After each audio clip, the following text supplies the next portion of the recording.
Hello dear players! In this recording I will show you how to prepare and play the board game Printing Press. It's an abstract strategic board game for 1 to 4 players, published by Granna in the Granna Expert series.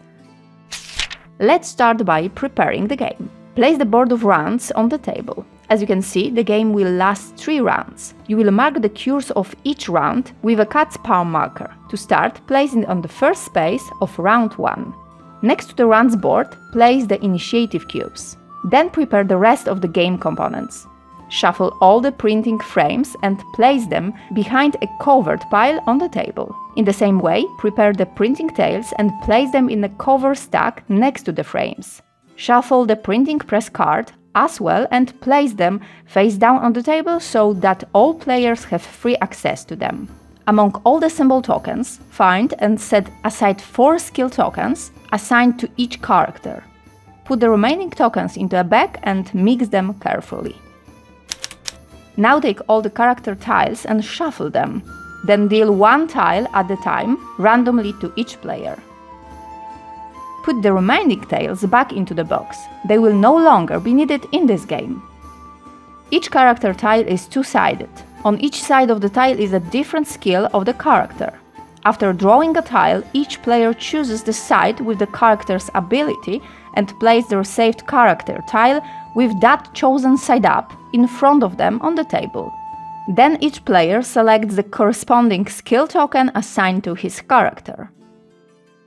Now listen to the abilities of all the characters in the Printing Press board game. If you want to skip this part, use the thematic timer in the description below this video. One of William's abilities allows you to draw at the setup 1 additional symbol token from the back. The ability on the other side of his character tile allows you, during the game, to discard the skill token assigned to this tile to exchange 2 symbol tokens from your hand for a symbol token of your choice from the back. The skill on the Charlotte tile allows you to add a special color token to your tableau. In this situation, it's important that when you add the token, you specify what color it will become. The skill on the other side of this character tile allows you to add a specialty token to your tableau, also applying the rules of adding symbol tokens, which you will learn later in this video. The character Yolanda will allow a player to discard a skill token once per game when players declare initiative. You can declare that you have the highest initiative. This will give you the first choice at the time of the game when you decide to use this skill. The other side of this character tile allows you to discard the assigned skill token once during the game and draw 1 initiative cube at the beginning of the round before choosing an order.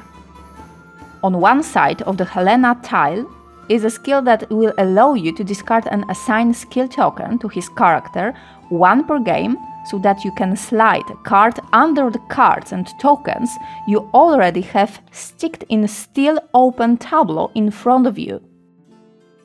On the other side of this character tile, the player can, after discarding the skill token, ignore the orientation of the card. That is, a vertical card can be arranged as a horizontal card or vice versa. Gutenberg's tile on the side has an ability that allows the player to convert one of the bonus marker with a value of 1 to 2 into a marker with a value of 1 to 3. On the other side of this tile is an ability that allows the player to select 1 additional bonus marker of value 1 to 3. The player can add into the frame with a side of value 1 at the time of adding another bonus marker. You have learned all the skills of the characters in the Printing Press board game. Now, let's return to the preparation of the game. Each player selects 3 tokens from a bag and places them covered in front of him without revealing them to the other players. Of course, during the game you will be able to view them freely, but do not show them to the other players. Then each player draws 3 bonus markers with a value of 2. On the back of this token is value of 1. Now all players check the initiative value printed on the left side of each character tile. The player with the character with the highest value becomes the first player, and it's the player who will start the game by executing actions. After that, individual turn will be played by players according to the decreasing initiative value. Importantly, the initiative value will change during the game, so the order in which players perform actions will also change. In the printing press board game box, you will also find a two-sided automa board for solo play, as well as 8 new gears for the base game, along with a board explaining their new rules. Now all players check the initiative value printed on the left side of each character tile.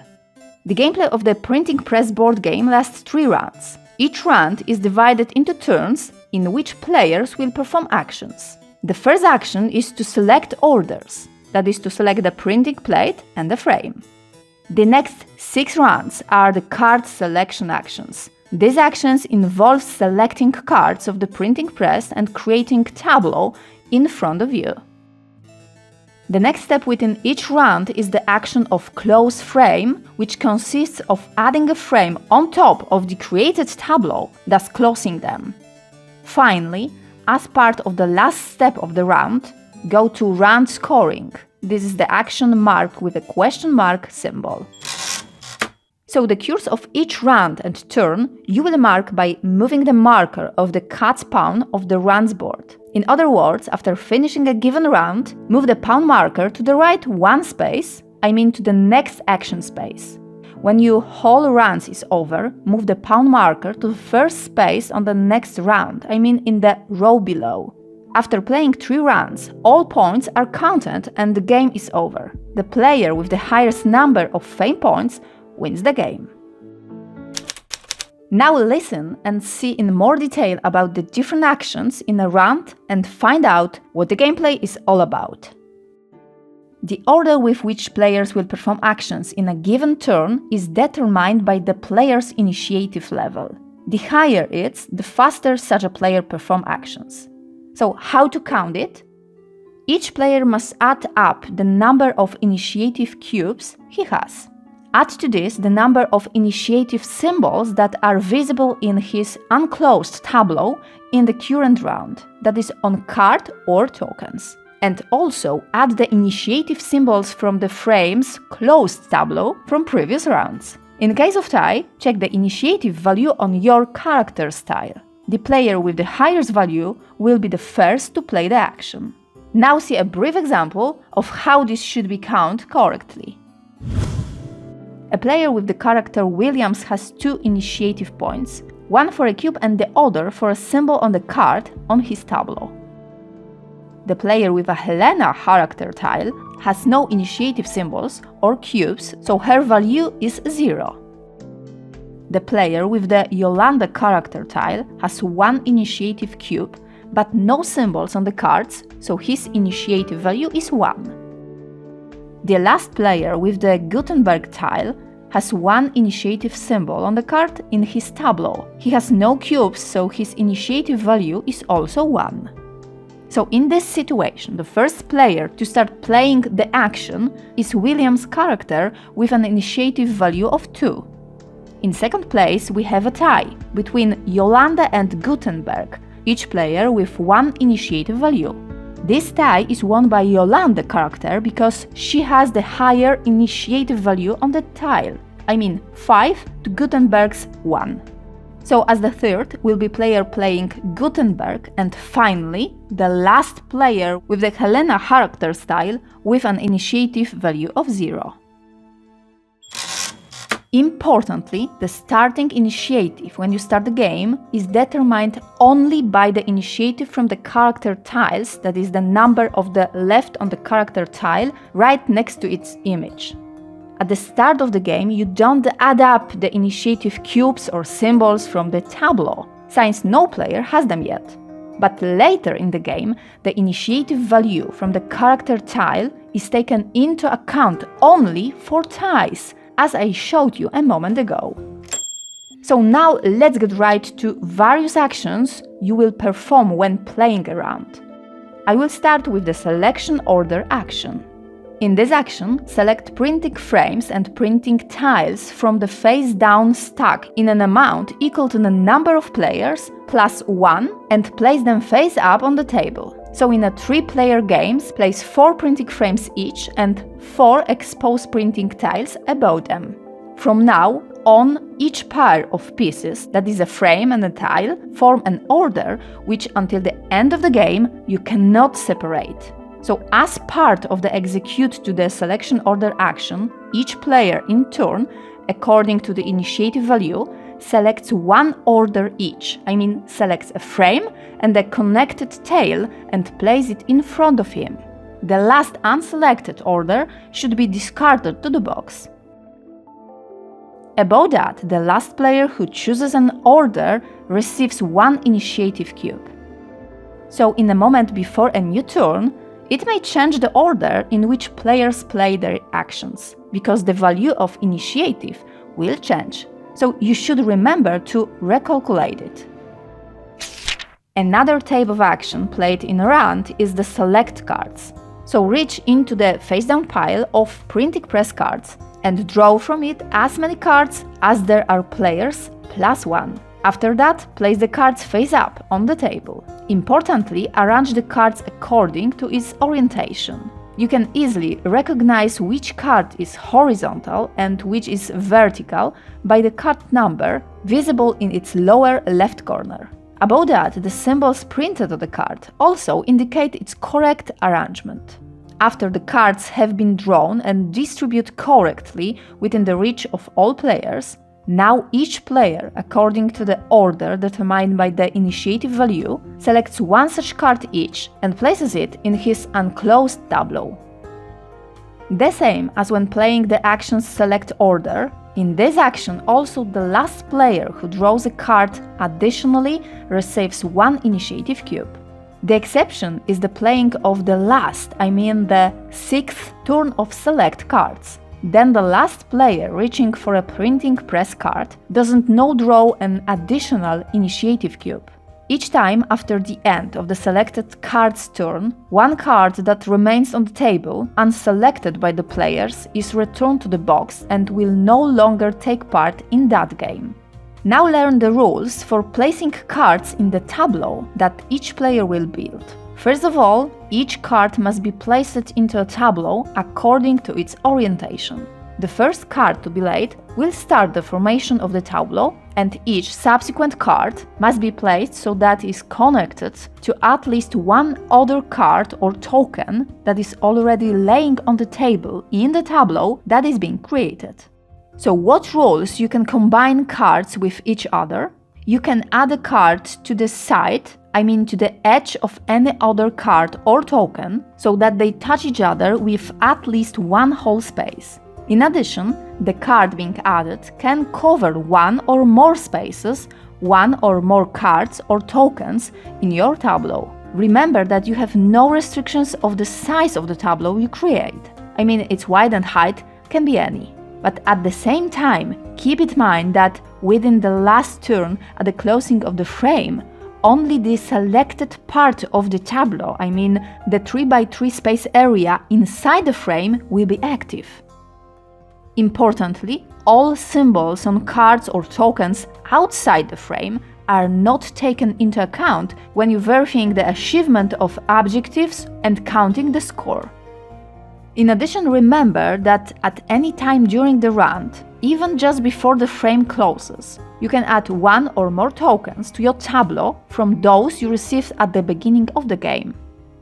So when placing a token, you can place it on the same level, I mean at the empty space between the cards or on top of the cards and tokens of which your tableau already consists. However, you may never place a token underneath the cards or other tokens already in your tableau. If none of the cards available on the table is a good choice for you, you can discard it and draw 3 symbol tokens from the back, from which you choose one to keep. After that, put the unchosen 2 tokens back into the back. Then choose which side of the token you want to use. Each token has a symbol on one side, while the other side has an initiative. Once you have selected a side, place the acquire token with the selected side up in your tableau. Remember that when you place a token, similar to a card in your tableau, you can no longer change its location.